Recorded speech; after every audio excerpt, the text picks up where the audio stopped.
Me dijeron que no viniera para Año Nuevo. Así, sin rodeos, sin disculpas. Mi nuera Dayana fue quien llamó, su voz dulce como siempre, pero con ese filo que yo ya conocía bien. Rosalía, este año mejor no vengas, ¿sí? Es que vamos a ser pocos, algo íntimo, ya sabes. Miguel está de acuerdo, dice que sería más cómodo así. Colgué el teléfono y me quedé mirando la pared de mi apartamento, ese lugar pequeño donde he vivido los últimos 10 años, desde que enviudé. No lloré. Ya no me quedaban lágrimas para estas cosas. Era la tercera vez en 6 meses que me cancelaban. Primero fue el cumpleaños de mi nieto Benjamín en julio. Después, el Día de Acción de Gracias. Ahora, Año Nuevo. Siempre la misma excusa, sería incómodo, sería mejor otro día, ya te avisamos. Pero ese otro día nunca llegaba. Miguel, mi único hijo, el niño que crié sola después de que su padre muriera, ya ni siquiera se molestaba en llamarme. Todo pasaba por Dayana. Ella era quien administraba el calendario familiar, quien decidía quién merecía un lugar en la mesa y quién no, y yo, aparentemente, ya no merecía nada. La tarde del 31 me la pasé limpiando mi apartamento. No porque estuviera sucio, sino porque necesitaba mantener las manos ocupadas. Cada vez que el teléfono sonaba, corría a verlo, pensando que tal vez Miguel habría cambiado de opinión, que tal vez mi nieto habría insistido en que la abuela tenía que estar ahí. Pero no. Eran solo llamadas de telemarketing, ofertas de tarjetas de crédito, nada que importara. A las 8 de la noche me preparé una sopa, de esas instantáneas que venden en el supermercado. Me senté frente al televisor y busqué algún programa de fin de año. Familias felices, brindis, abrazos, globos de colores llenando el cielo. Apagué la televisión. El silencio de mi apartamento era ensordecedor. Podía escuchar el reloj de la cocina, ese tic-tac constante que parecía burlarse de mí. Tic-tac, tic-tac. Otro segundo más sola. Otro minuto más invisible. No siempre fue así. Hubo un tiempo en que mi familia me necesitaba. Cuando Miguel era pequeño y su padre acababa de morir, yo era todo para él. Trabajaba doble turno, le preparaba el desayuno antes de que saliera el sol, lo ayudaba con la tarea hasta la medianoche. Nunca le faltó nada. Ni comida, ni ropa, ni amor. Lo puse en una buena escuela, pagué su universidad, estuve ahí en cada momento importante de su vida. Y cuando conoció a Dayana, yo fui la primera en recibirla con los brazos abiertos. ¡Qué error! Al principio todo parecía normal. Dayana era amable, sonreía mucho, me llamaba para preguntarme recetas, para pedirme consejos. Pero después de que nació Benjamín, algo cambió. Empezó a cancelar las visitas. Siempre tenía una excusa. El niño está resfriado, Rosalía. Tenemos muchas cosas que hacer hoy. Mejor la próxima semana. Y Miguel simplemente asentía, como si yo no importara, como si mi presencia en la vida de mi nieto fuera opcional. Benjamín. Mi pequeño Benjamín. Tiene 7 años ahora, y apenas me conoce. La última vez que lo vi fue hace 3 meses, un encuentro de 15 minutos en el estacionamiento de un centro comercial. Dayana dijo que tenían prisa, que solo pasaban a saludar. El niño me abrazó con esa inocencia que solo tienen los niños, me preguntó cuándo iba a ir a su casa otra vez, cuándo iba a hacerle esas galletas que tanto le gustaban. Yo le prometí que pronto, muy pronto. Pero Dayana ya lo estaba jalando del brazo, diciéndole que teníamos que irnos, que papá estaba esperando. Vi cómo se alejaban, cómo Benjamín volteaba a verme con esos ojos grandes y tristes. Esa imagen se me quedó grabada. Esa noche lloré hasta quedarme dormida. Pero después de eso, nada. Ni una llamada, ni un mensaje, ni siquiera una foto. Era como si yo hubiera dejado de existir. A las 11 de la noche me serví una copa de vino barato, de esos que venden en oferta en el supermercado. Brindaría sola, como había cenado sola, como había pasado todo el año. Sola. Me puse un vestido color marfil que tenía guardado desde hacía años, uno que había comprado pensando que tal vez Miguel me invitaría a alguna celebración importante. ¡Qué ingenua! Me maquillé un poco, solo para no sentirme completamente patética. Me miré al espejo y vi a una mujer de 68 años, cansada, olvidada, invisible. Pero también vi algo más. Vi a alguien que había sobrevivido a cosas peores. A la muerte de un esposo, a años de trabajo duro, a la soledad. Y seguía aquí, seguía de pie. Eso tenía que contar para algo, ¿no? Aunque en ese momento no lo sintiera así. Los fuegos artificiales empezaron a sonar afuera. Gritos de felicidad, música a todo volumen, bocinas de auto celebrando.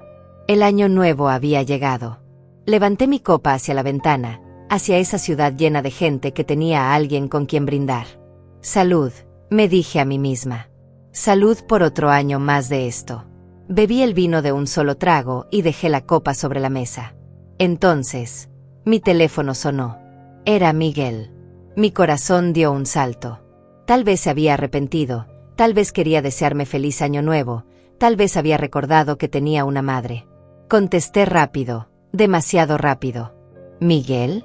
Su voz sonaba extraña, temblorosa, casi asustada. Mamá, necesito que me digas algo. Necesito que me digas la verdad. ¿Qué está pasando en las noticias? ¿De qué hablas?, le pregunté, sin entender nada. Él respiró hondo, como si estuviera tratando de procesar algo imposible. Mamá, acaban de anunciar en las noticias que una mujer donó $2 millones para la construcción de una ala pediátrica en el Hospital General. Dijeron tu nombre completo. Rosalía Méndez Torres. Esa eres tú, ¿verdad? Dime que no eres tú. Me quedé en silencio. Un silencio largo, pesado, lleno de años de secretos que nunca compartí. Fui hasta la ventana y vi los fuegos artificiales estallar en el cielo nocturno. Rojos, dorados, plateados, hermosos y efímeros. Entonces, con una calma que ni yo misma esperaba, le respondí. Sí, Miguel, soy yo. Y deberías quedarte hasta el final de esta historia, porque nada de lo que crees saber sobre mí es verdad. Después de colgar con Miguel, me quedé junto a la ventana viendo cómo la ciudad seguía celebrando. Los fuegos artificiales continuaban iluminando el cielo, pero yo ya no los veía realmente. Solo podía pensar en la expresión que debía tener mi hijo en ese momento, en la confusión, en el shock, tal vez en la vergüenza. $2 millones. Había donado $2 millones al Hospital General, el mismo hospital donde nació Benjamín, donde me operaron del corazón hace 5 años, donde tantas familias sin recursos recibían atención gratuita. Y lo había hecho de forma anónima, o al menos eso creía. Pero el director del hospital insistió en hacer el anuncio público durante la transmisión de Año Nuevo. Dijo que era importante que la gente supiera que todavía existía bondad en el mundo. No pude negarme. Aunque sabía que esto podría complicar las cosas, sabía también que ya no me importaba esconderme. Mi teléfono empezó a sonar sin parar. Miguel llamaba una y otra vez. Después empezaron los mensajes. Mamá, contesta por favor. Necesito hablar contigo. Esto no tiene sentido. Tú eres secretaria jubilada. ¿De dónde sacaste ese dinero? ¿Estás bien? ¿Alguien te está estafando? Leí cada mensaje sin responder. Secretaria jubilada. Eso era lo que ellos creían. Lo que yo les había permitido creer durante todos estos años. Nunca les había mentido directamente. Simplemente nunca les conté toda la verdad. Cuando Miguel me preguntaba sobre mi trabajo, yo decía que trabajaba en una empresa farmacéutica. Lo cual era cierto. Solo que omitía el pequeño detalle de que yo no era empleada. Yo era la dueña. Bueno, cofundadora y exdirectora ejecutiva, para ser exactos. Hace 30 años, cuando Miguel apenas tenía 10, yo trabajaba efectivamente como secretaria en un laboratorio pequeño. Pero no era una secretaria cualquiera. Tenía formación en administración, hablaba 3 idiomas, y entendía el negocio farmacéutico mejor que muchos de los ejecutivos que pasaban por esa oficina. Fue ahí donde conocí al Dr. Elías Ruiz, un químico brillante que había desarrollado una fórmula para un medicamento genérico que podría ayudar a millones de personas con diabetes. El problema era que ningún laboratorio grande quería producirlo porque las ganancias serían menores que las de los medicamentos de marca. Elías estaba frustrado, a punto de rendirse. Una noche, trabajando tarde, le dije algo que cambió todo. ¿Y si lo hacemos nosotros mismos? Él se rió. ¿Con qué dinero, Rosalía? Yo tenía ahorrados $23,000. Todo lo que había guardado en 10 años de trabajo. Se los ofrecí. Él puso sus conocimientos y sus fórmulas. Así nació Laboratorios Esperanza. Los primeros 5 años fueron brutales. Trabajaba en el laboratorio durante el día y cuidaba a Miguel por las noches. Dormía 4 horas, a veces menos. Aprendí todo sobre regulaciones sanitarias, patentes, distribución, mercadeo. Elías manejaba la parte científica, yo manejaba todo lo demás. Y funcionó. El medicamento fue un éxito. No nos hizo millonarios de la noche a la mañana, pero nos dio estabilidad. Luego vinieron otros productos, más contratos, más crecimiento. Para cuando Miguel entró a la universidad, Laboratorios Esperanza era una empresa mediana pero sólida, con presencia en 6 países. Yo era la directora ejecutiva. Ganaba bien, muy bien. Pero seguí viviendo en el mismo barrio, en la misma casa modesta, manejando el mismo auto viejo. No quería que Miguel creciera pensando que el dinero era lo importante. Quería que valorara el esfuerzo, el trabajo, la humildad.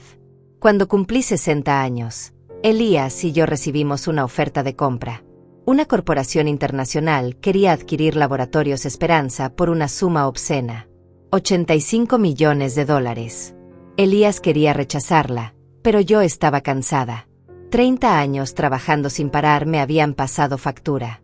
Además, mi esposo acababa de morir, y me sentía perdida, vacía. Acepté la oferta con una condición: que parte del dinero se destinara a un fondo para mantener los precios bajos de nuestros medicamentos genéricos durante al menos 20 años más. Ellos aceptaron. Dividimos el dinero. Elías se quedó con su parte y se mudó a España con su familia. Yo me quedé con la mía, $42 millones después de impuestos y la creación del fondo benéfico. Nunca se lo dije a Miguel. Él estaba terminando su maestría, comenzando su carrera, conociendo a Dayana. No quería que esa información cambiara nuestra relación. No quería que me viera como un banco, como una fuente de dinero. Quería que me amara por ser su madre, no por lo que tenía en la cuenta bancaria. Así que seguí viviendo de forma simple. Me compré este apartamento pequeño, modesto, en un barrio tranquilo. Manejaba un auto sencillo. Compraba mi ropa en tiendas normales. Invertí la mayor parte del dinero de forma segura y conservadora. Vivía de los intereses, que eran más que suficientes para mí. El resto lo guardé, esperando el momento correcto para usarlo en algo que realmente importara. Y ahí estaba yo, en la madrugada del 1 de enero, viendo cómo ese secreto de décadas salía a la luz por una donación que hice desde el corazón. El teléfono seguía sonando. Ahora era un número desconocido. Contesté. Era Dayana. Su voz ya no era dulce. Rosalía, ¿qué demonios está pasando? Miguel está desquiciado. Dice que donaste millones de dólares. ¿Eso es verdad? ¿De dónde salió ese dinero? Necesitamos hablar ahora mismo. Respire hondo antes de contestar. Dayana, son las 12:30 de la madrugada del día de Año Nuevo. El día que me dijiste que no viniera porque mi presencia haría sentir incómodos a todos. Así que no vamos a hablar ahora mismo. Vamos a hablar cuando yo decida. Y te sugiero que cambies ese tono. Hubo un silencio del otro lado de la línea. Luego, increíblemente, se rió. Esa risa falsa, nerviosa, que usaba cuando trataba de manipular una situación. Ay, Rosalía, no te pongas así. Sabes que lo de hoy fue un malentendido. De hecho, estábamos por llamarte para que vinieras. Es solo que pensamos que tal vez estabas cansada, que a tu edad. ¿A mi edad qué, Dayana? ¿Cuál es exactamente el problema con mi edad? Silencio otra vez. Mira, obviamente hay cosas que necesitamos aclarar. Cosas importantes. Sobre tu salud, sobre tus finanzas. Miguel y yo estamos preocupados por ti. Viviendo sola en ese apartamento, a tu edad, manejando sumas tan grandes de dinero. Tal vez necesites ayuda. Tal vez necesites que alguien te ayude a administrar las cosas antes de que tomes decisiones de las que te puedas arrepentir. Ahí estaba. Lo que yo sabía que vendría eventualmente. La preocupación no era por mí. Era por el dinero. Por lo que yo podría hacer con él sin consultarles. Sin darles acceso. Dayana, le dije con una voz más fría de lo que me creía capaz. Tengo 68 años, no 108. Mis facultades mentales están perfectamente bien. Mis finanzas están perfectamente administradas por profesionales que contraté hace décadas. Y mis decisiones son exactamente eso, mías. Ahora, si me disculpas, me voy a dormir. Que tengas un feliz año nuevo con la familia que sí fue invitada a tu mesa. Colgué antes de que pudiera responder. Me temblaban las manos, pero también sentía algo que no había sentido en meses. Poder, control, dignidad. Esa noche no dormí.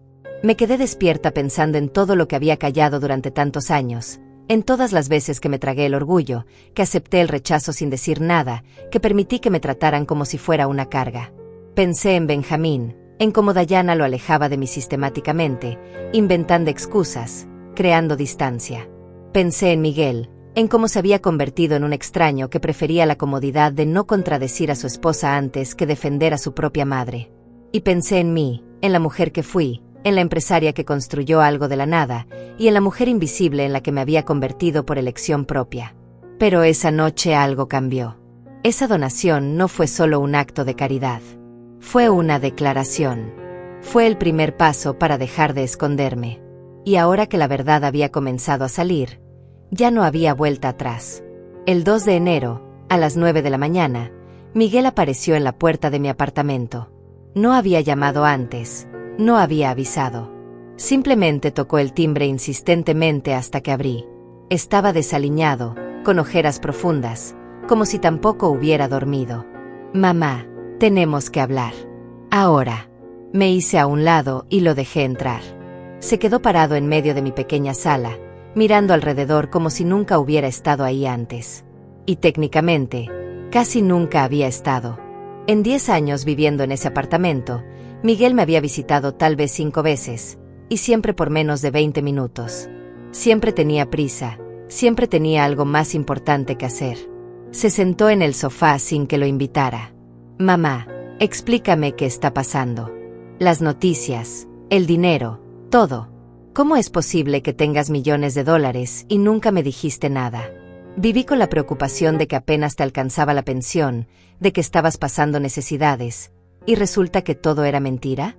Me serví un café, despacio, dejando que el silencio se extendiera. No era mentira, Miguel.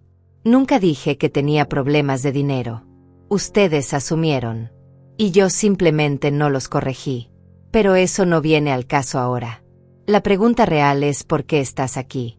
Hace 2 días no podía ir a tu casa porque mi presencia haría sentir incómodos a todos. ¿Qué cambió? Él se pasó las manos por la cara. Eso fue un error, mamá. Dayana pensó que como últimamente has estado un poco olvidadiza, un poco confundida, sería mejor. ¿Un poco confundida? Lo interrumpí, sintiendo como la rabia empezaba a trepar por mi garganta. ¿Cuándo exactamente he estado confundida, Miguel? Dame un ejemplo. Se removió incómodo en el sofá. Bueno, Dayana mencionó que la última vez que hablaron por teléfono tú repetiste la misma historia 2 veces. Y que olvidaste el cumpleaños de Benjamín. Repetí una anécdota porque tu esposa no me estaba prestando atención la primera vez que la conté, estaba viendo su teléfono. Y no olvidé el cumpleaños de Benjamín. Me cancelaron la invitación 3 días antes, diciéndome que el niño tenía varicela. Cosa que era mentira, porque vi las fotos en redes sociales de la fiesta llena de niños. Él se quedó callado. No sabía eso de las fotos. Dayana me dijo que... Ya sé lo que Dayana te dijo. La pregunta es ¿por qué le crees más a ella que a tu propia madre? Silencio. Un silencio tan pesado que casi podía tocarse. Finalmente, Miguel habló, pero su voz sonaba diferente, más pequeña. Mamá, necesito saber de dónde salió ese dinero. Necesito entender qué está pasando. Si tienes problemas, si alguien te está estafando, si firmaste algo que no debías. Me reí. Fue una risa amarga, seca. Miguel, trabajé 30 años de mi vida construyendo una empresa que vendí por una fortuna. Fui directora ejecutiva de Laboratorios Esperanza. Manejé presupuestos de millones, negocié con corporaciones internacionales, tomé decisiones que afectaron la vida de miles de empleados. ¿Crees realmente que a los 68 años de repente perdí la capacidad de firmar un cheque? Se quedó mirándome como si le estuviera hablando en otro idioma. ¿Laboratorios Esperanza? Tú trabajabas ahí de secretaria. Fui secretaria los primeros 6 meses. Después fui asistente administrativa. Luego gerente de operaciones. Luego vicepresidenta. Y finalmente, directora ejecutiva y copropietaria. Vendimos la empresa hace 8 años. Yo recibí $42 millones después de impuestos. Los he invertido de forma conservadora desde entonces. La donación que hice representa menos del 5% de mi patrimonio actual. Vi cómo procesaba la información. Cómo su cerebro trataba de reconciliar la imagen que tenía de mí, la madre humilde que vivía en un apartamento pequeño y compraba ropa en rebajas, con esta otra realidad que acababa de revelarle. ¿Por qué nunca me lo dijiste? Su voz sonaba herida, casi infantil. Porque no quería que me amaras por mi dinero, Miguel. Quería que me amaras porque soy tu madre. Quería una relación real, no una relación transaccional. Pero parece que igual terminé sin relación alguna, así que supongo que el resultado fue el mismo. Eso no es justo, protestó él. Yo te quiero, mamá. Siempre te he querido. Entonces, ¿por qué hace 6 meses que apenas me hablas? ¿Por qué me cancelaste 3 veces seguidas? ¿Por qué tu hijo, mi nieto, casi no me conoce? ¿Por qué permites que tu esposa me trate como si fuera un estorbo? Miguel se levantó del sofá, caminó hacia la ventana. Dayana no te trata mal. Solo es protectora. Con Benjamín, con nuestra familia. A veces piensa que... ¿Qué, Miguel? ¿Que soy muy vieja? ¿Que estoy senil? ¿Que soy una mala influencia? Terminó la frase por mí. No, no es eso. Solo que a veces dice que Benjamín se confunde cuando hay muchas personas queriendo educarlo de formas diferentes. Que es mejor mantener las cosas simples para él. Así que la solución fue eliminarme completamente, hacerme desaparecer de su vida como si nunca hubiera existido. Él no respondió. Sabía que no tenía una buena respuesta. Sabía que todo lo que dijera sonaría exactamente como lo que era, excusas para justificar lo injustificable. Mira, mamá. Obviamente hay cosas que necesitamos arreglar. Cosas de las que necesitamos hablar como familia. Pero primero necesito entender qué vas a hacer con todo ese dinero. ¿Tienes un testamento? ¿Un plan financiero? ¿Alguien que te esté asesorando? Y ahí estaba otra vez. La preocupación real. No era por nuestra relación rota. No era por los meses de abandono. Era por el dinero y qué pasaría con él. Tengo un testamento, sí, hecho hace 7 años por uno de los mejores abogados del país. Tengo un equipo de asesores financieros. Tengo todo perfectamente organizado. Y antes de que preguntes, no voy a discutir los detalles de mi testamento contigo. Eso es privado. Pero mamá, soy tu único hijo. Tengo derecho a saber. No, Miguel, no tienes derecho a saber. Tienes derecho a amarme, a respetarme, a incluirme en tu vida.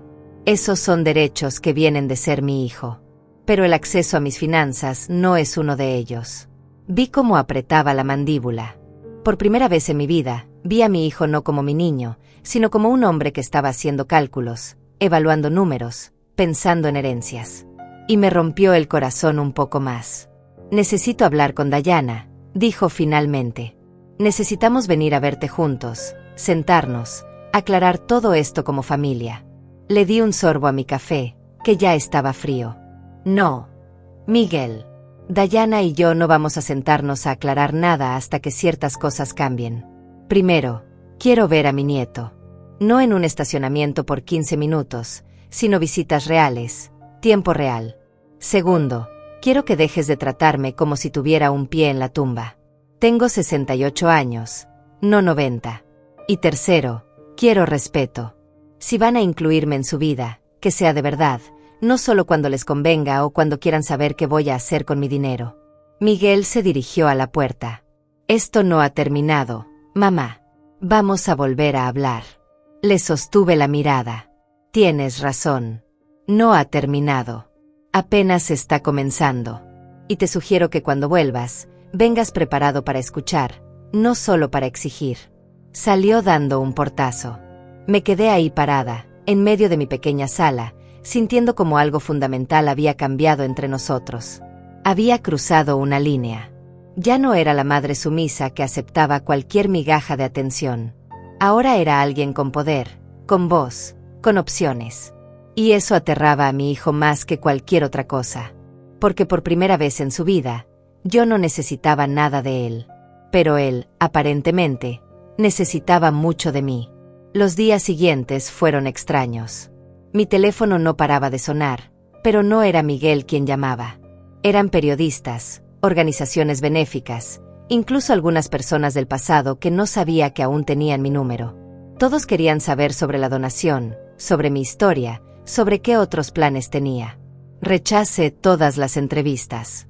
No había hecho la donación por publicidad, la había hecho porque ese hospital salvó mi vida hace 5 años y porque veía a diario familias que no podían pagar tratamientos para sus hijos.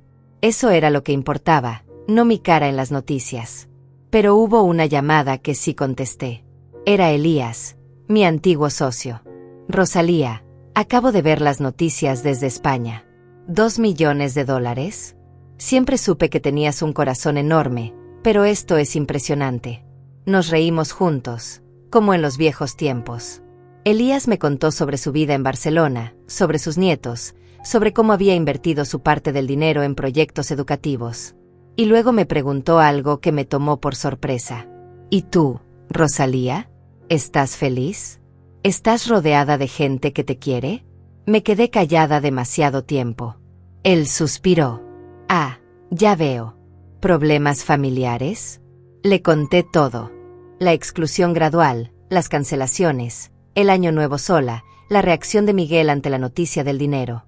Elías escuchó sin interrumpir, como siempre había hecho. Cuando terminé, dijo algo que me quedó grabado.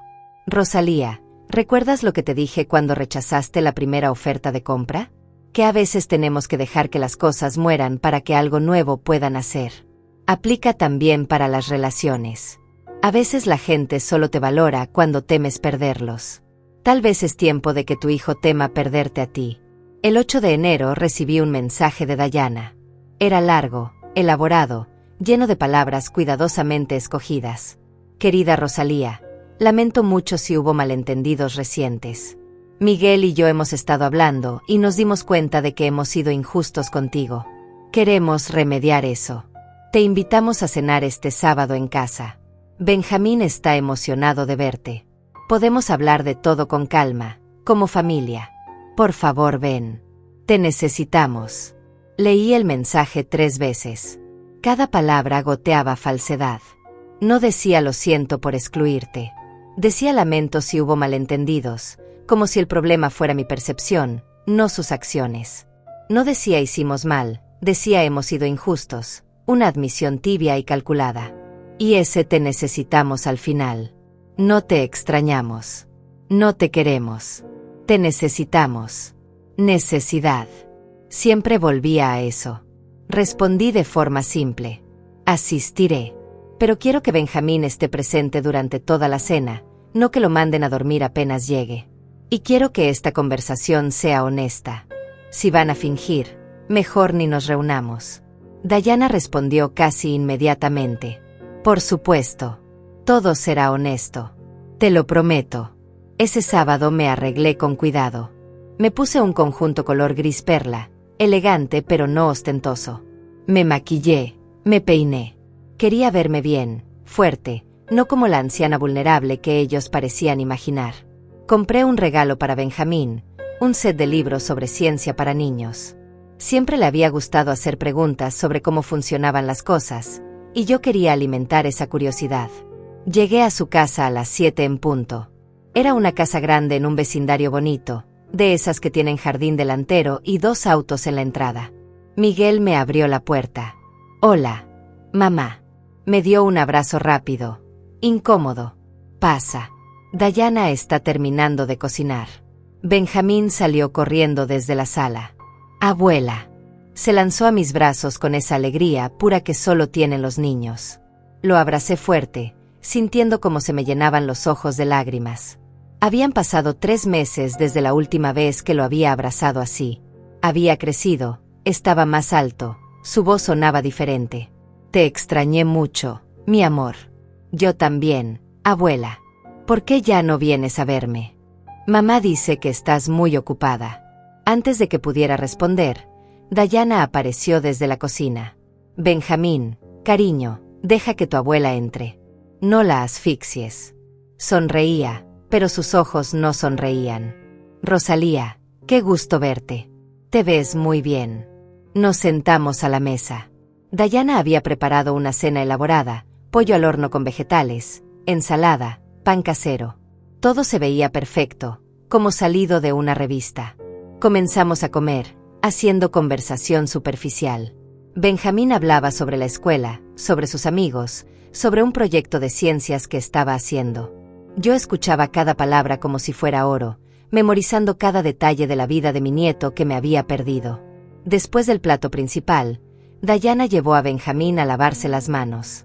Miguel y yo nos quedamos solos en la mesa. Mamá, sobre el otro día. Fui demasiado duro. Estaba en shock, no sabía cómo procesar la información. Pero he pensado mucho y entiendo que tus decisiones son tuyas. Solo quiero que sepas que estoy aquí para ti, para lo que necesites. Asentí, pero no dije nada. Sabía que lo importante vendría después. Cuando Dayana regresó con Benjamín, sirvió postre. Pastel de chocolate, el favorito del niño. Pero antes de que pudiéramos comer, Dayana carraspeó. Rosalía, Miguel y yo hemos estado pensando. Vivir sola a tu edad debe ser difícil. Ese apartamento tan pequeño, sin nadie que te ayude si pasa algo.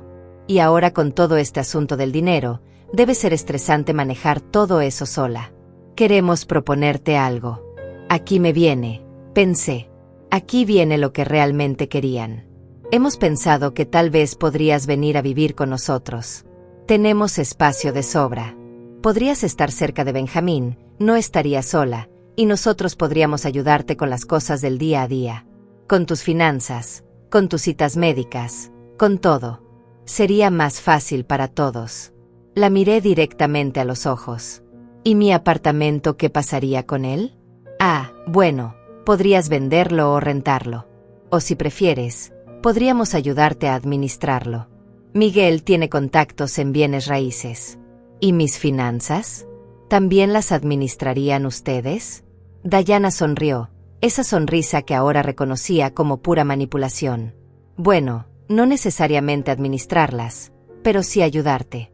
Sabes, para que no tengas que preocuparte por esas cosas. A tu edad, debe ser un peso muy grande tomar decisiones sobre inversiones, donaciones, ese tipo de cosas. Miguel podría asesorarte, hacerlo más simple. Dejé mi tenedor sobre el plato. Dayana, tengo una pregunta. Hace 2 semanas, antes de que se supiera lo de la donación, antes de que supieran que tengo dinero, ¿ustedes me querían viviendo aquí? Hubo un silencio incómodo. Benjamín nos miraba sin entender. Bueno, es diferente ahora. Ahora sabemos que podrías necesitar más ayuda. ¿Ayuda con qué exactamente? Tengo 68 años, no 90. Camino perfectamente. Manejo mi propio auto. Cocino, limpio, pago mis cuentas. ¿Qué parte específicamente creen que no puedo hacer sola? Miguel intervino. Mamá, solo estamos tratando de cuidarte. De asegurarnos de que estés bien.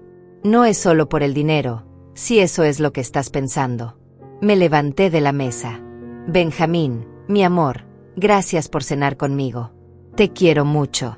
Voy a salir un momento con tus papás a la sala, pero volveré a despedirme antes de irme. El niño asintió, confundido. En la sala, lejos de Benjamín, me volteé hacia ellos. No voy a vivir aquí. No voy a vender mi apartamento. Y definitivamente no voy a darles acceso a mis finanzas. Lo que sí voy a hacer es establecer límites muy claros. Quiero ver a Benjamín una vez por semana, mínimo. Quiero ser incluida en eventos familiares, no como una ocurrencia de último momento, sino como parte de la familia. Y quiero que dejen de tratarme como si fuera incompetente. Dayana se cruzó de brazos. Rosalía, creo que estás siendo un poco paranoica. Nadie dijo que eras incompetente. Hace 2 semanas me dijiste que no viniera a Año Nuevo porque haría sentir incómodos a todos. Hace 3 meses le dijiste a Benjamín que yo estaba demasiado ocupada para verlo, cuando la verdad es que ustedes me cancelaban cada vez que intentaba visitarlo. Y ahora, mágicamente, después de enterarse del dinero, quieren que viva aquí y les dé control sobre mi vida. Perdóname si me cuesta creer que esto es solo por preocupación. Los ojos de Diana se endurecieron. ¿Sabes qué? Tal vez si estás perdiendo facultades. Porque una persona en su sano juicio no rechazaría ayuda de su propia familia. Miguel, di algo. Miguel miraba al piso. Mamá, tal vez estás malinterpretando las cosas. No. Miguel. Por primera vez en años estoy interpretando las cosas exactamente como son. Y no me gusta lo que veo. Tomé mi bolso y me dirigí a la puerta. Volví al comedor, abracé a Benjamín fuerte. Te amo, pequeño. Voy a verte muy pronto. Te lo prometo. Salí de esa casa sabiendo que acababa de iniciar una guerra. Pero también sabiendo que ya no iba a retroceder. Los siguientes días fueron de silencio absoluto. Ni Miguel ni Diana me llamaron. Era como si hubieran decidido castigarme con indiferencia, esperando que yo cediera, que llegara arrastrándome disculparme, rogando por un lugar en sus vidas. Pero yo no iba a hacer eso. No esta vez. Ya había pasado demasiados años haciéndome pequeña, aceptando migajas, tragándome el orgullo. Se había acabado. En cambio, usé ese tiempo para hacer algo que debía haber hecho hace meses. Contraté a un investigador privado. Sé que suena drástico, tal vez hasta paranoico, pero había algo en la forma en que Diana había insistido en controlar mis finanzas, en declararme incompetente, que me inquietaba profundamente. Necesitaba saber si solo era codicia oportunista o si había algo más. El investigador se llamaba Moisés Sánchez, un hombre serio de unos 50 años, ex policía, con cara de haber visto demasiado en su vida. Vino a mi apartamento una tarde. Señora Rosalía, ¿qué exactamente necesita que investigue? Quiero saber todo sobre mi nuera. Su historial financiero, sus antecedentes, si ha intentado algo similar antes. Y quiero saber qué están diciendo de mí. Si están hablando con abogados, médicos, cualquier cosa. Moisés asintió sin juzgar. Le tomará unos 10 días. Le pagaré lo que sea necesario, pero necesito discreción absoluta. Mientras tanto, tomé otra decisión. Llamé a mi abogado, el doctor Uriel Mendoza, el mismo que había manejado la venta de Laboratorios Esperanza. Uriel, necesito actualizar mi testamento. Y necesito establecer protecciones legales en caso de que alguien intente declararme incompetente. Uriel había sido mi abogado durante 15 años. Me conocía bien. Rosalía, ¿pasó algo? Le conté todo. Escuchó en silencio, solo interrumpiendo para hacer preguntas específicas. Cuando terminé, suspiró. Rosalía, esto es más común de lo que piensas. Familias que de repente se preocupan mucho cuando descubren que hay dinero de por medio. Vamos a hacer varias cosas. Primero, vamos a establecer un fideicomiso irrevocable para la mayor parte de tus activos. Segundo, vamos a conseguir evaluaciones médicas de 3 especialistas diferentes que certifiquen tu plena capacidad mental. Tercero, vamos a grabar en video una declaración tuya explicando tus decisiones, para que quede claro que las tomaste en pleno uso de tus facultades. Y cuarto, voy a preparar documentos que específicamente prohíban que cualquier familiar pueda cuestionar tu competencia sin pasar por un proceso legal extremadamente riguroso. Las siguientes 2 semanas fueron una tormenta de actividad. Visité a 3 psiquiatras diferentes. Todos me hicieron pruebas exhaustivas de memoria, razonamiento, juicio. Todos certificaron que mi mente estaba perfectamente clara. Uno incluso comentó que tenía mejor memoria que muchas personas 20 años más jóvenes. Grabamos la declaración en video en la oficina de Uriel. Me senté frente a la cámara y expliqué, con toda claridad, por qué estaba tomando estas precauciones. No porque esté enferma, no porque esté confundida, sino porque he visto cómo mi familia ha cambiado desde que se enteraron de mi situación financiera, y necesito protegerme de decisiones que podrían tomar no por mi bienestar sino por interés propio. Mientras todo esto pasaba, Benjamín me enviaba mensajes. Eran cortos, escritos con esa ortografía imperfecta de un niño de 7 años. Abuela, te extraño. ¿Cuándo vienes? Mami dice que estás ocupada. Cada mensaje me partía el corazón. Le respondía siempre, diciéndole que lo amaba, que pronto nos veríamos. Pero Diana no me permitía visitarlo. Cada vez que proponía una fecha, había una excusa. Benjamín tiene fútbol. Tiene tarea. Tiene una fiesta de cumpleaños. No es buen momento. Documenté cada mensaje, cada rechazo. Uriel me había aconsejado guardar todo. El día 15 de enero, Moisés regresó con su reporte. Rosalía, necesita sentarse para esto. Lo que encontré es preocupante. Se sentó frente a mí y abrió una carpeta gruesa. Su nuera Dayana tiene un historial interesante. Hace 10 años, cuando tenía 25, trabajó como asistente personal de una anciana llamada Norma Villalobos en Arizona. La señora Villalobos murió 2 años después, y dejó una porción considerable de su herencia a Dayana. La familia biológica intentó impugnar el testamento, alegando influencia indebida, pero no prosperó porque no pudieron probar nada concreto. Sentí como se me helaba la sangre. Continué. Hace 6 años, Dayana estuvo brevemente comprometida con un hombre llamado Roberto Salinas, de 58 años, viudo y adinerado. El compromiso se rompió cuando la hija de Roberto descubrió que Dayana había convencido a su padre de cambiar el testamento sin consultarles. Hubo un escándalo. Roberto cortó la relación. Dayana se mudó de estado poco después. Ahí fue cuando conoció a Miguel. Moisés sacó más documentos. Y ahora viene lo más reciente. En las últimas 3 semanas, Dayana ha consultado con 2 abogados especializados en casos de tutela y capacidad mental. También habló con un médico geriatra, preguntando sobre señales de demencia senil y cómo diagnosticarla. Y hace 4 días, ella y Miguel visitaron un hogar de ancianos de lujo, diciendo que estaban buscando un lugar para su madre.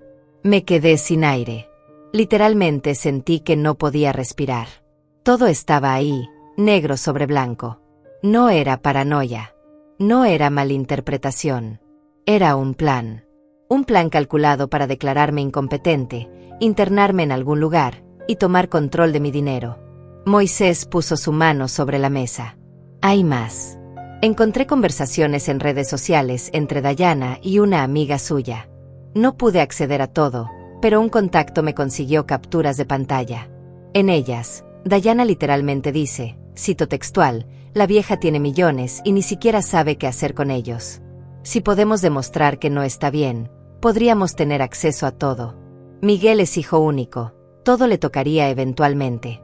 Solo necesitamos acelerar el proceso. Sentí náuseas, rabia, dolor, todo al mismo tiempo. Mi nuera, la mujer que mi hijo había elegido, la madre de mi nieto, estaba literalmente planeando robarme mi vida, mi libertad, mi dignidad.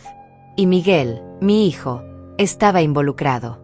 Tal vez no era el cerebro detrás del plan, pero estaba participando. Había visitado hogares de ancianos. Había hablado con abogados. Sabía lo que estaba pasando y no lo había detenido.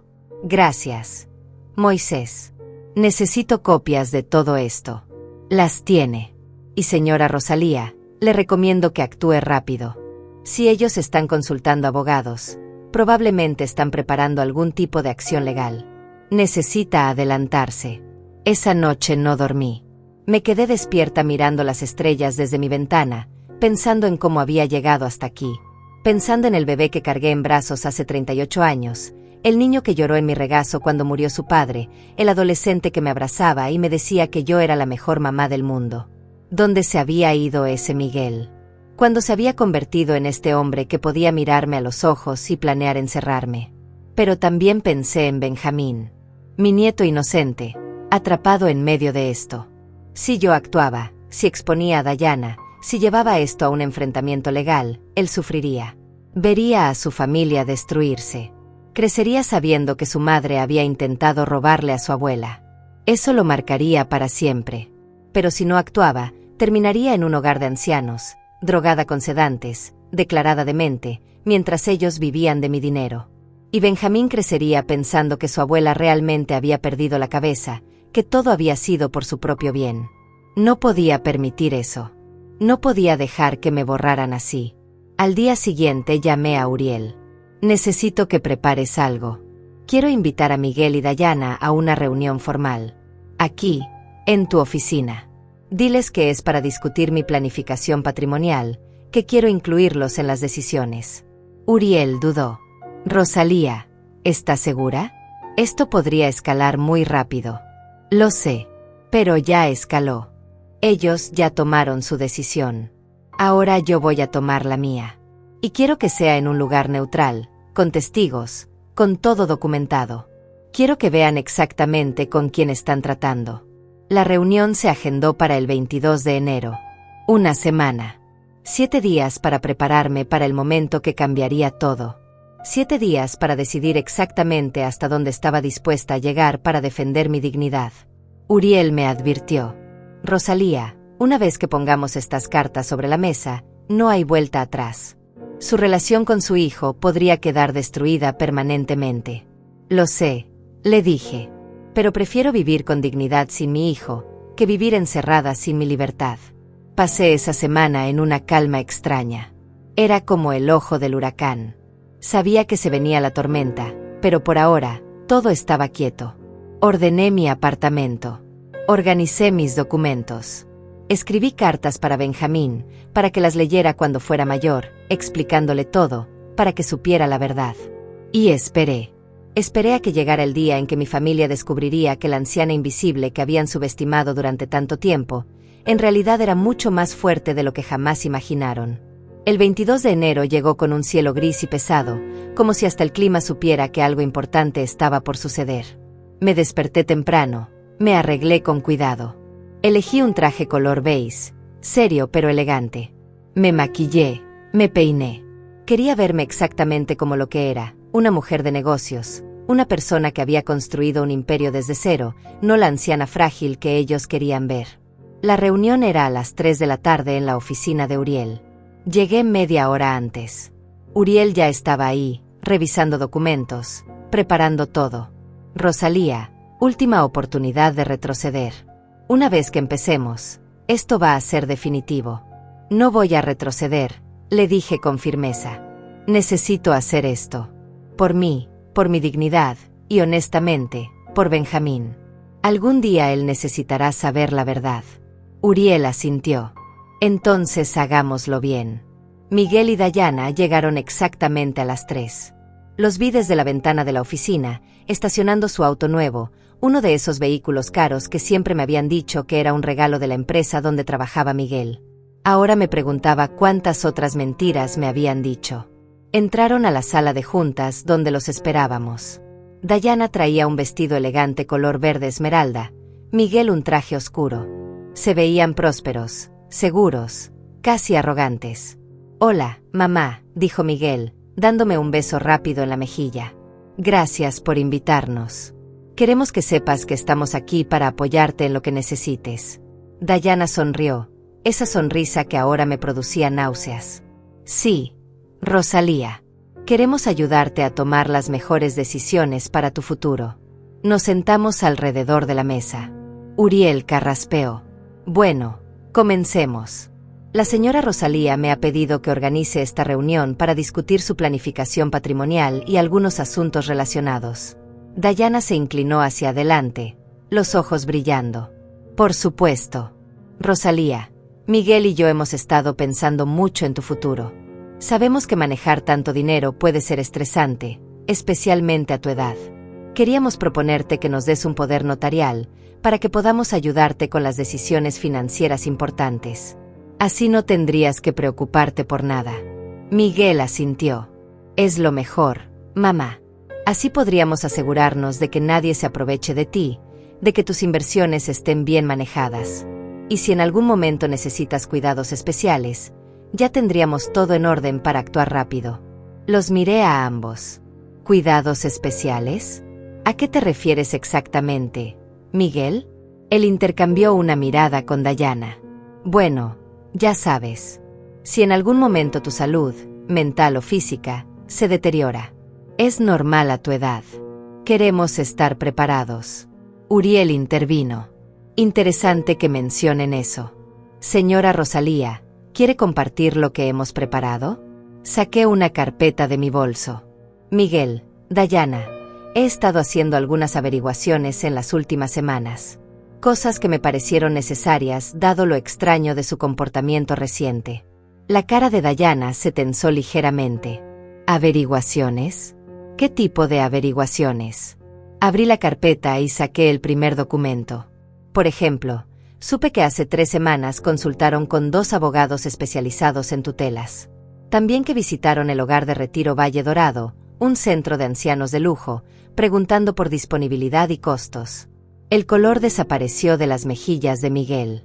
Mamá, yo puedo explicar. Levanté la mano. No he terminado. También descubrí que Dayana tiene un historial interesante. Hace 10 años trabajó para una anciana en Arizona que misteriosamente la incluyó en su testamento. Hace 6 años estuvo comprometida con un hombre mayor que cambió su testamento a su favor antes de que la familia interviniera. Patrones curiosos, ¿no crees? Dayana se puso de pie bruscamente. Esto es ridículo. No sé de dónde está sacando esta información, pero es completamente inapropiado.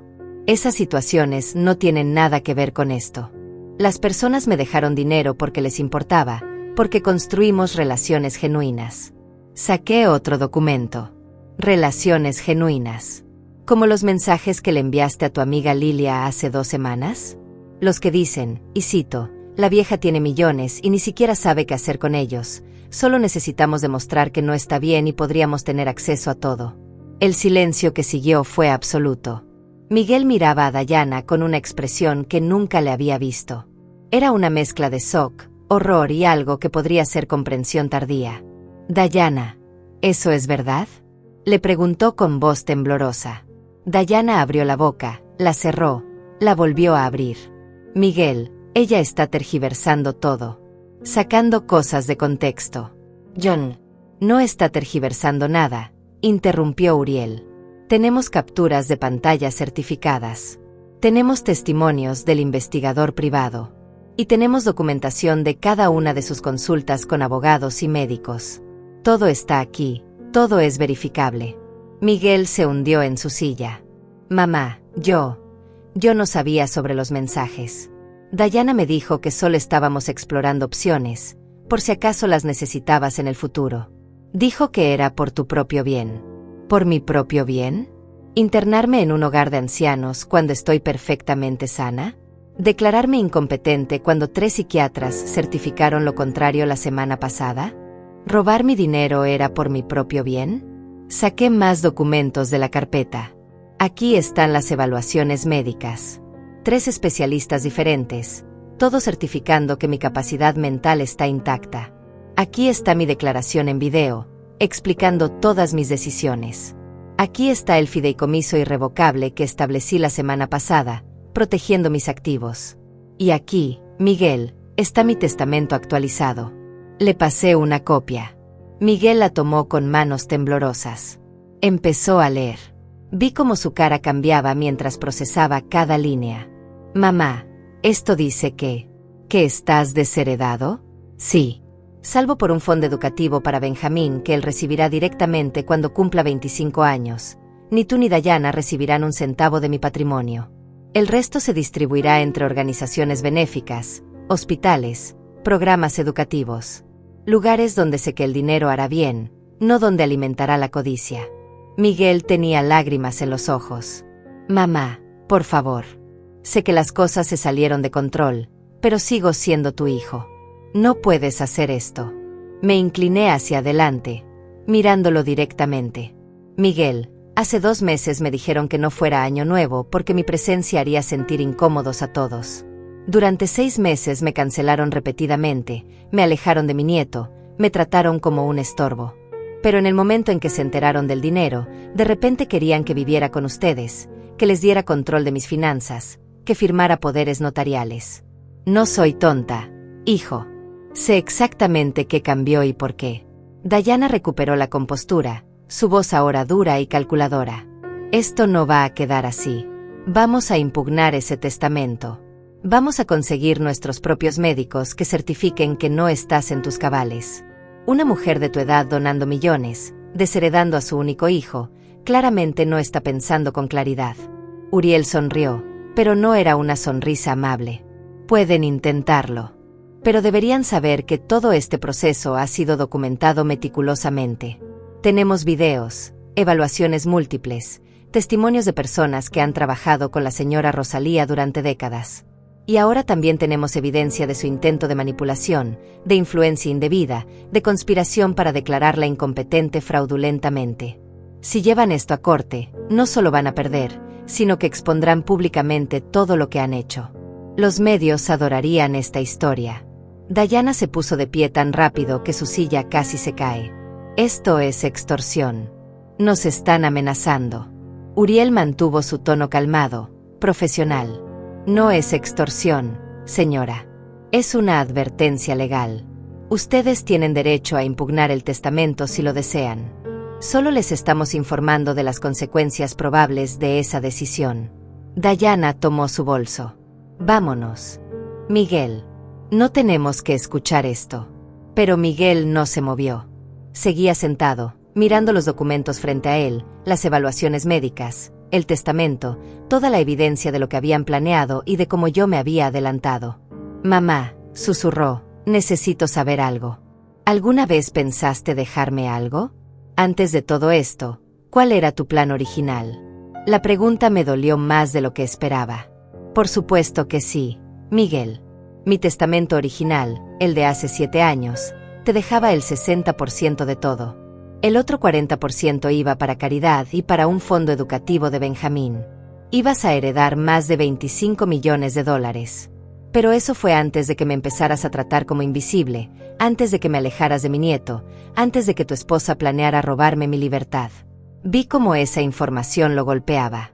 25 millones. Había tenido eso asegurado, y lo había tirado por la ventana por seguirle el juego a Diana, por ser débil, por no defenderme. Miguel, esto no es sobre castigarte, continué. Es sobre protegerme. Pasé 30 años construyendo algo desde cero.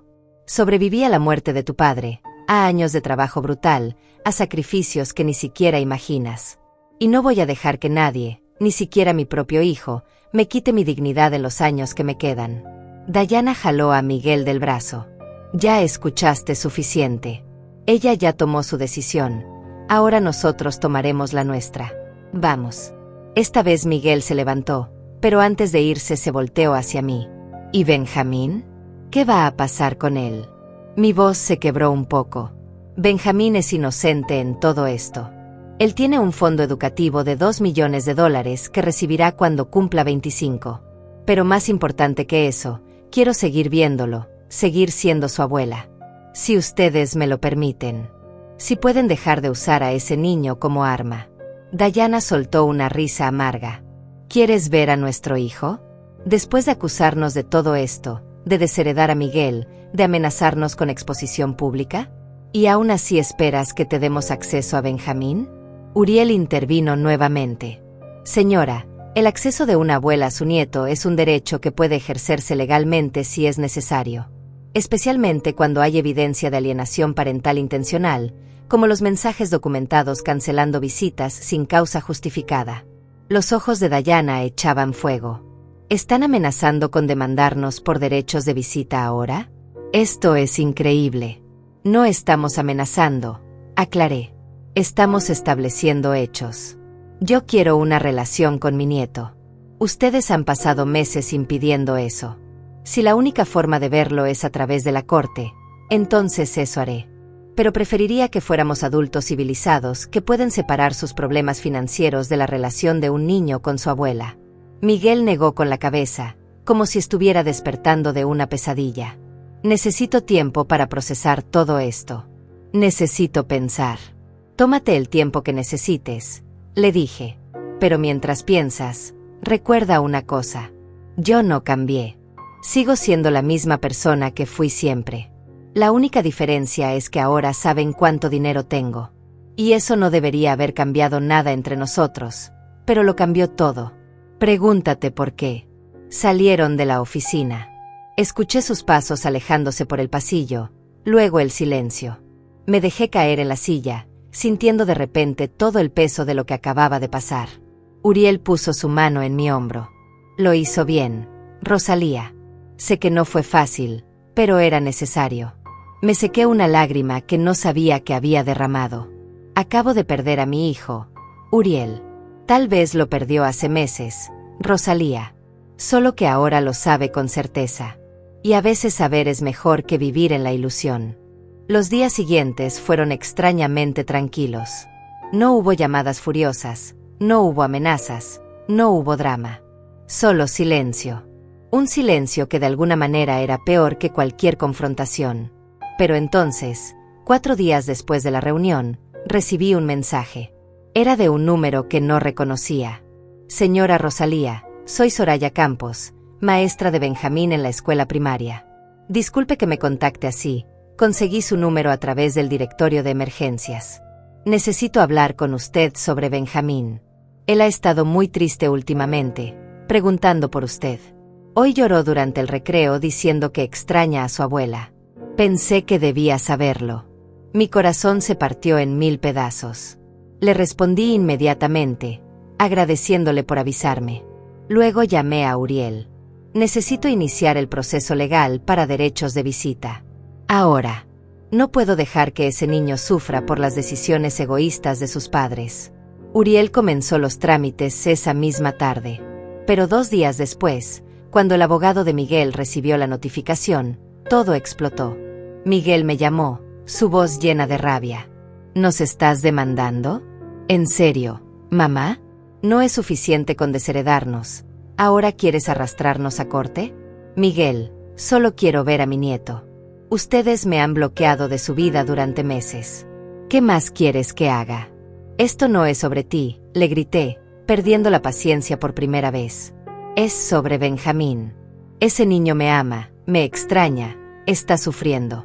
Y ustedes están usando su relación conmigo como castigo por no darles mi dinero. Eso es cruel, Miguel.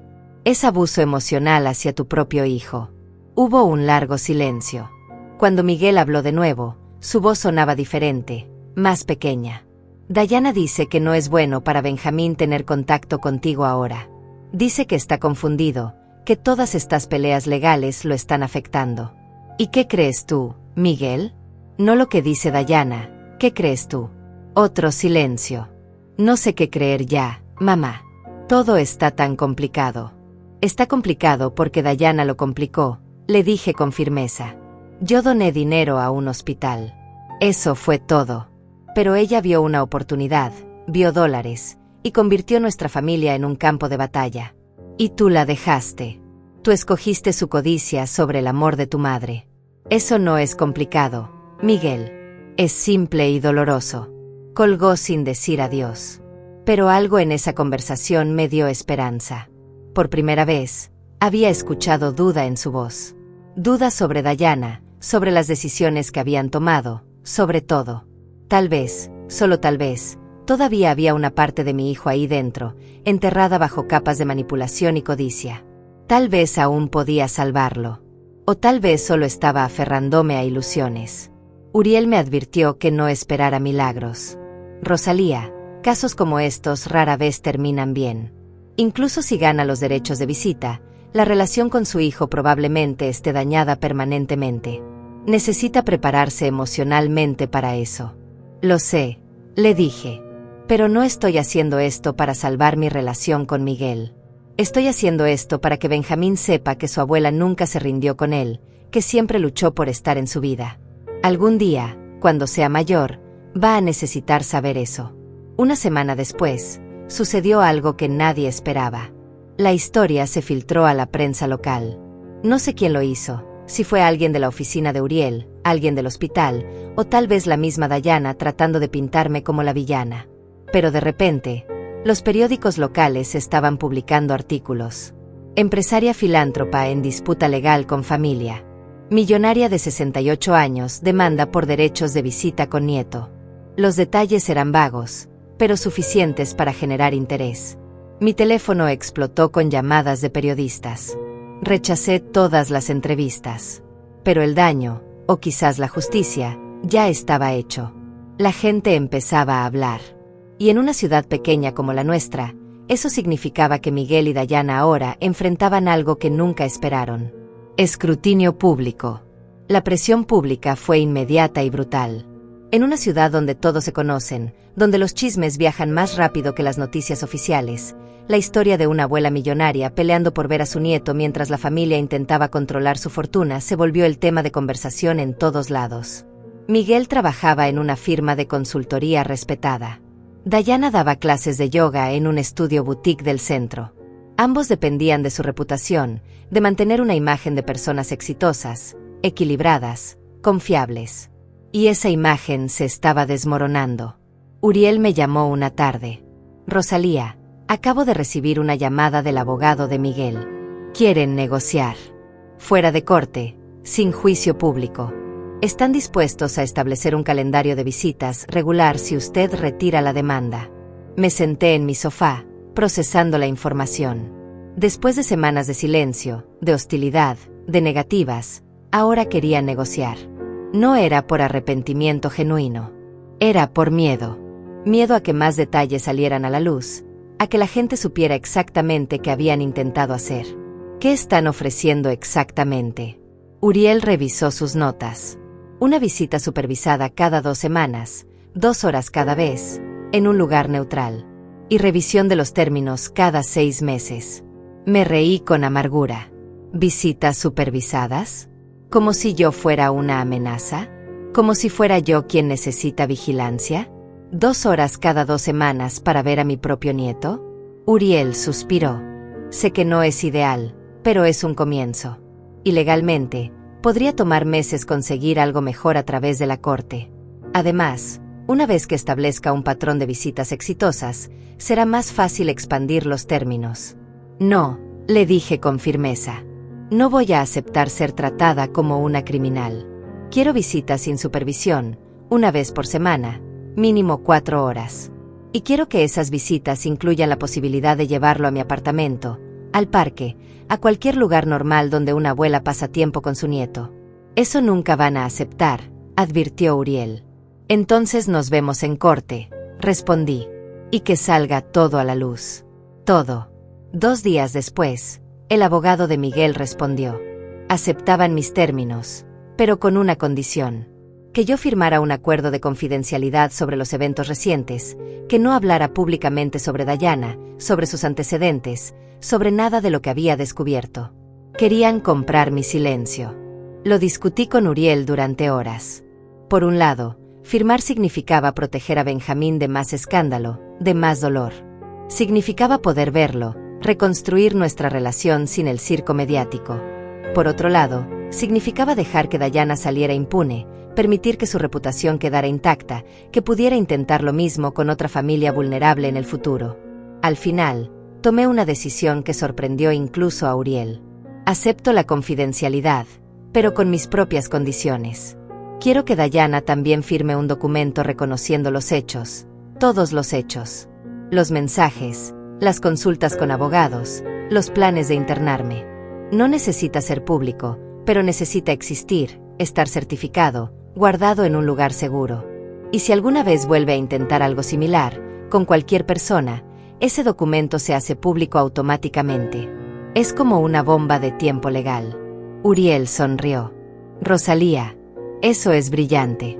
Les damos su privacidad, pero les quitamos el poder de volver a hacerlo. Exacto. Y una condición más. Quiero una disculpa. De Miguel y de Dayana. Por escrito, específica, reconociendo lo que hicieron y el daño que causaron. No para publicarla, solo para tenerla. Para que Benjamín la lea algún día si es necesario. El abogado de Miguel tardó 3 días en responder. Aceptaban todo. Firmarían el reconocimiento de hechos, darían la disculpa por escrito, aceptarían las visitas sin supervisión. Estaban desesperados por cerrar esto, por evitar que más detalles llegaran a la prensa, por proteger sus carreras y su imagen pública. La firma del acuerdo se realizó en la oficina de Uriel. Miguel y Dayana llegaron con su abogado, un hombre mayor de aspecto cansado que probablemente les había dicho 1000 veces que estaban en una posición débil. Nos sentamos en lados opuestos de la mesa, como enemigos negociando un tratado de paz después de una guerra sangrienta. Uriel distribuyó los documentos. Miguel firmó primero, su mano temblando ligeramente. Dayana firmó después, con trazos duros y rápidos, la mandíbula apretada. Luego me pasaron el sobre con las disculpas escritas. Lo abrí ahí mismo, Necesitaba leer las palabras. La carta de Miguel decía: «Mamá, lamento profundamente el dolor que te causé en los últimos meses. Lamento haberte excluido, haberte alejado de Benjamín, y sobre todo lamento haber dudado de ti y de tus capacidades. Permití que influencias externas nublaran mi juicio y traicioné la confianza que siempre depositaste en mí. Sé que no puedo deshacer el daño, pero espero algún día poder reconstruir lo que perdimos. Tu hijo, Miguel». La carta de Dayana era diferente, más fría, más legal. «Rosalía, reconozco que mis acciones recientes fueron inapropiadas y causaron daño a nuestra relación familiar. Lamento cualquier malentendido que mis palabras o acciones hayan generado. Me comprometo a respetar los términos de este acuerdo y a facilitar una relación saludable entre usted y Benjamín. Dayana». No mencionaba específicamente qué había hecho. No reconocía los planes, las manipulaciones, las mentiras. Era una disculpa vacía, corporativa, sin alma. Pero estaba firmada, estaba documentada, y era suficiente para los propósitos legales. Guardé las cartas en mi bolso. «¿Cuándo puedo ver a Benjamín?», pregunté. Miguel miró a Dayana antes de responder. «¿Este sábado? Podemos llevarlo a tu apartamento a las 10 de la mañana. Estarás con él hasta las 2. Asentí. «Ahí estaré». Nos levantamos todos. Antes de que pudieran irse, dije algo más. «Miguel, Dayana, quiero que sepan algo. Esto no es un final feliz para mí. Gané acceso a mi nieto, sí, pero perdí a mi hijo. Perdí la familia que pude haber tenido. Y aunque me defendí, aunque protegí mi dignidad, eso no quita el dolor de saber que mi propia sangre estuvo dispuesta a robarme mi libertad por dinero. Voy a seguir adelante, voy a reconstruir mi relación con Benjamín, pero nunca voy a olvidar lo que pasó aquí». Miguel abrió la boca como para decir algo, pero se detuvo. ¿Qué podía decir? No había palabras que arreglaran esto. Salieron de la oficina, y yo me quedé ahí con Uriel, sintiendo una mezcla extraña de victoria y derrota. «Ganó, Rosalía», dijo Uriel suavemente. «Protegió sus activos, protegió su libertad, y va a ver a su nieto. Eso es una victoria». «Lo sé», respondí. «Pero las victorias así tienen un sabor amargo». El sábado llegó lento y rápido al mismo tiempo. Me desperté temprano, nerviosa como una adolescente antes de una primera cita. Limpié mi apartamento aunque ya estaba limpio. Preparé galletas, las favoritas de Benjamín, esas con chispas de chocolate que solía hacerle cuando era más pequeño. Compré juegos, libros, todo lo que pensé que podría gustarle. A las 10 en punto sonó el timbre. Abrí la puerta y ahí estaba Benjamín, con sus ojos grandes y una sonrisa tímida. «Abuela». Se lanzó a mis brazos y lo abracé con tanta fuerza que probablemente le hice daño, pero no me importó. Habían pasado casi 4 meses desde la última vez que lo había abrazado así. 4 meses que se sintieron como años. Miguel y Dayana estaban detrás de él, incómodos, sin saber qué decir. «Te recogemos a las 2», dijo Miguel. «Benjamín, pórtate bien con la abuela». «Siempre me porto bien», protestó Benjamín. «Es mi abuela favorita». «Soy tu única abuela, cariño», le dije sonriendo a través de las lágrimas. «Eso te hace la favorita automáticamente», respondió él con esa lógica perfecta de niño. Miguel y Dayana se fueron. Cerré la puerta y miré a mi nieto, ese pedacito de luz en medio de tanta oscuridad. «Entonces, ¿qué quieres hacer hoy?», le pregunté. «Todo», respondió. «Quiero hacer todo contigo, abuela. Tenemos mucho tiempo que recuperar». Esas 4 horas con Benjamín fueron las más preciosas que había tenido en años. Horneamos galletas juntos, jugamos a las cartas, le leí cuentos. Pero lo más importante fue que hablamos. Realmente hablamos. «Abuela, ¿por qué ya no venías a verme?», me preguntó mientras comíamos las galletas todavía calientes. Su pregunta era tan directa, tan inocente, tan llena de dolor contenido. Me arrodillé frente a él para estar a su altura. «Benjamín, a veces los adultos cometen errores. A veces se pelean por cosas tontas y los niños terminan en el medio sin entender por qué. Pero quiero que sepas algo muy importante. Yo nunca dejé de quererte verte. Nunca dejé de pensar en ti. Y ahora que puedo verte otra vez, voy a estar aquí cada semana. Te lo prometo». Él me abrazó fuerte, su cabecita contra mi pecho. Te extrañé mucho, abuela. Mamá decía que estabas ocupada, pero yo sabía que algo más pasaba. Escucho cuando pelean en la noche, cuando creen que estoy dormido. Escuché tu nombre muchas veces. Mi corazón se partió al saber que este niño había estado cargando con esa confusión, esa preocupación, sin que nadie le explicara nada. Los adultos a veces olvidan que los niños escuchan, que sienten, que entienden más de lo que creemos. Mi amor, las peleas de los grandes no son tu culpa, nunca lo son. Y no importa qué pase entre tu papá y yo, entre tu mamá y yo, tú siempre vas a tener mi amor. Eso nunca va a cambiar. Ok, abuela, susurró. Cuando Miguel vino a recogerlo a las 2, Benjamín no quería irse. 5 minutos más, por favor, rogó. Miguel miró su reloj, luego me miró a mí. El acuerdo dice hasta las 2, mamá. Lo sé, respondí, pero no voy a ser tan rígida. Si quieres quedarte 10 minutos más con tu hijo mientras Benjamín termina de colorear su dibujo, adelante. Miguel se quedó, incómodo, parado junto a la puerta mientras Benjamín terminaba un dibujo de los dos, él y yo, tomados de la mano bajo un sol amarillo brillante. Cuando finalmente se fueron, me quedé con ese dibujo en las manos, llorando en silencio. Las semanas siguientes establecimos una rutina. Cada sábado, Benjamín venía a mi apartamento. Cocinábamos, jugábamos, hacíamos tareas juntos. Poco a poco, la distancia que Dayana había construido entre nosotros empezó a desaparecer. Benjamín volvió a confiar en mí, a reírse conmigo, a contarme sus secretos. Y yo, por primera vez en meses, volví a sentirme completa. La relación con Miguel era otra historia. Seguía siendo fría, transaccional. Cuando venía a dejar o recoger a Benjamín, apenas intercambiábamos palabras. Hola, adiós, que les vaya bien. Nada profundo, nada real. Era como si fuéramos extraños cumpliendo con un acuerdo legal, no madre e hijo. Pero 6 semanas después de empezar las visitas, algo cambió. Miguel llegó a recoger a Benjamín y el niño estaba en el baño. Nos quedamos solos en la sala, en ese silencio incómodo que se había vuelto normal entre nosotros. Finalmente, Miguel habló. Mamá, ¿puedo decirte algo? Claro, respondí, sorprendida. Él se sentó en el sofá, se pasó las manos por la cara. Me equivoqué. En todo. Dejé que Dayana me convenciera de cosas que en el fondo sabía que estaban mal. Dejé que la codicia, o el miedo al futuro, o lo que sea, nublara mi juicio. Y perdí a mi madre en el proceso. Lo miré, buscando señales de manipulación, de falsedad. Pero lo que vi fue genuino arrepentimiento. ¿Por qué me dices esto ahora, Miguel? Porque Benjamín me preguntó ayer por qué ya no soy feliz.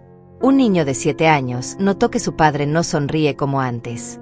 Y me di cuenta de que desde que empezó todo esto, desde que me enfoqué en tu dinero en lugar de en ti, he estado miserable. Dayana también está miserable. Nuestra casa se siente como una zona de guerra. ¿Y todo por qué? Por dinero que ni siquiera era nuestro para empezar. Me senté a su lado. Miguel, te voy a decir algo que tal vez no quieras escuchar. Dayana no cambió por esto. Esta es quien ella realmente es. Los antecedentes que descubrí, el patrón de buscar personas mayores con dinero, eso no es casualidad. Es quien es ella. Y tú necesitas decidir si puedes vivir con eso, si puedes criar a tu hijo con alguien así. Él asintió lentamente. Lo sé. He estado investigando por mi cuenta. Hablé con la familia de esa señora en Arizona, con el hijo del hombre con quien estuvo comprometida. Las historias son casi idénticas. Ella es buena en esto, en encontrar vulnerabilidades, en explotar relaciones. Y yo fui lo suficientemente tonto para no verlo, para dejar que me manipulara para ir en contra de ti. Benjamín salió del baño y el momento se rompió. Miguel se levantó, tomó la mano de su hijo. Mamá, esto no arregla lo que hice. Lo sé, pero quiero que sepas que estoy tratando de hacer las cosas bien. Con Benjamín, contigo, conmigo mismo. Asentí. Eso es todo lo que puedo pedir, Miguel. Un mes después, Miguel me llamó. Mamá, Dayana y yo nos estamos divorciando. Voy a pedir la custodia completa de Benjamín. Necesito que testifiques, que muestres la evidencia que reuniste sobre sus antecedentes. Sé que es mucho pedir después de todo, pero es por Benjamín. Le dije que sí sin dudar. No por venganza contra Diana, sino por proteger a mi nieto. El proceso de divorcio fue brutal. Diana luchó con todo, contrató abogados agresivos, trató de pintarme como la villana que había destruido su matrimonio. Pero la evidencia era abrumadora. Los antecedentes, los mensajes, el plan documentado de declararme incompetente. Todo salió a la luz en la corte. Miguel obtuvo la custodia completa. Diana recibió visitas supervisadas cada 2 semanas. La ironía no se me escapó. Ella terminó exactamente con lo que había querido darme a mí. Justicia poética, supongo. Hoy, 2 años después de aquel año nuevo solitario, mi vida es diferente. Veo a Benjamín 3 veces por semana. Voy a sus partidos de fútbol, a sus presentaciones escolares, a sus cumpleaños. Miguel y yo estamos reconstruyendo nuestra relación, lentamente, con cuidado. No es lo que era antes, probablemente nunca lo será. Hay cicatrices, hay recuerdos dolorosos, pero hay también honestidad, respeto y un compromiso genuino de hacer las cosas mejor. Seguí donando mi dinero a causas que importan. Hospitales, escuelas, programas para personas mayores. Hasta ahora he donado casi $15 millones y planeo donar más. Miguel ya no pregunta sobre mi dinero, ya no hace planes sobre herencias. Simplemente acepta que es mi vida, mi fortuna, mis decisiones. Y Benjamín está creciendo sabiendo que su abuela es más que una anciana en un apartamento pequeño. Sabe que soy alguien que construyó algo, que luchó por su dignidad, que nunca se rindió. Espero que esas lecciones lo acompañen toda su vida. A veces me preguntan si lamento haber revelado mi secreto, si hubiera sido más fácil seguir siendo invisible. Y mi respuesta siempre es la misma. No. Porque vivir escondida, vivir con miedo de que me amaran solo por mi dinero, eso no era vida. Era existencia. Y yo no sobreviví 68 años, 30 años construyendo una empresa, la muerte de un esposo, para simplemente existir. Merecía vivir. Merecía dignidad. Merecía respeto. Aprendí que el silencio tiene un precio muy alto. Pero también aprendí que la verdad, aunque dolorosa, aunque destructiva a veces, es la única base real para cualquier relación genuina. Perdí cosas en este proceso. Perdí la ilusión de la familia perfecta, perdí años de relación con mi hijo, perdí la ingenuidad de pensar que el amor familiar era incondicional. Pero gané algo más valioso. Gané mi voz. Gané mi poder. Gané el derecho a vivir mis últimos años con la frente en alto, sin esconderme, sin disculparme por existir. Esta no es una historia con final feliz perfecto. Es una historia sobre sobrevivir, sobre defender tu dignidad cuando todos esperan que te rindas. Es una historia sobre aprender que a veces la gente que amas puede decepcionarte profundamente, y aún así puedes seguir adelante. Y es una historia sobre recordar que nunca, nunca eres demasiado viejo para luchar por ti mismo. Esa noche de Año Nuevo, sola en mi apartamento, me sentí invisible. Hoy sé que nunca lo fui. Simplemente había permitido que otros dejaran de verme. Pero ya no. Ahora me ven. Y más importante aún, yo me veo a mí misma. Y eso, al final, es lo único que realmente importa.